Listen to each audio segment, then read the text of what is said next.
রূপ যৌবনে পরিপূর্ণ অপরূপা সুন্দরী এক মেয়ে জঙ্গলের পাশে থাকা নির্জন এক মেঠো পথ দিয়ে হেঁটে যাচ্ছে। এমন সময় হঠাৎ করে প্রচন্ড বেগে ঝড় শুরু হয়ে গেল। তখন সেই মেয়েটি দেখতে পেল দূরে একটা ঘর দেখা যায়। এই ঝড়ের কবল থেকে বাঁচার জন্য মেয়েটি ওই ঘরের দরজায় কড়া নেড়ে সাহায্য চাইল।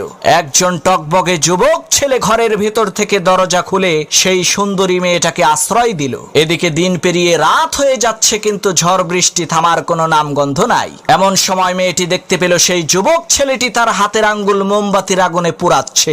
এই দৃশ্য দেখে মেয়েটি প্রচন্ড পরিমাণে আশ্চর্য হয়ে বলতে লাগলো, হায় হায় সর্বনাশ, এটা কি মানুষ নাকি অন্য কিছু?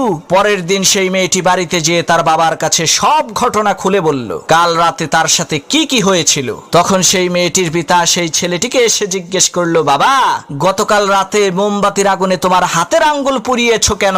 তখন সেই ছেলেটি বলতে লাগলো, চাচা, প্রচন্ড ঝড়ের রাতে আমার এই নির্জন ঘরের মধ্যে আপনার সুন্দরী মেয়েটাকে দেখে আমার মনের মধ্যে কুপ্রবৃত্তি চলে আসলো। তখন আমি আমার হাতকে মোমবাতির আগুনে পুড়িয়ে মনকে বোঝালাম, ওরে মন, এই দুনিয়ার সাধারণ আগুনই তো তুমি সহ্য করতে পারো না, তাহলে জাহান্নামের ওই কঠিন আগুন তুমি কিভাবে সহ্য করবা? ছেলেটির এই সততা দেখে লোকটি বলল, বাবা, একটা রাত তুমি ধৈর্য ধারণ করেছো, তার বিনিময়ে আল্লাহ রাব্বুল আলামিন সারা জীবনের জন্য আমার এই সুন্দরী মেয়েটাকে তোমার করে দিল। আজই আমি আমার এই সুন্দরী মেয়েটাকে তোমার সাথে বিয়ে দেব, কারণ তোমার মতো সৎ ব্যক্তি খুঁজে পাওয়া এই দুনিয়াতে দুষ্কর।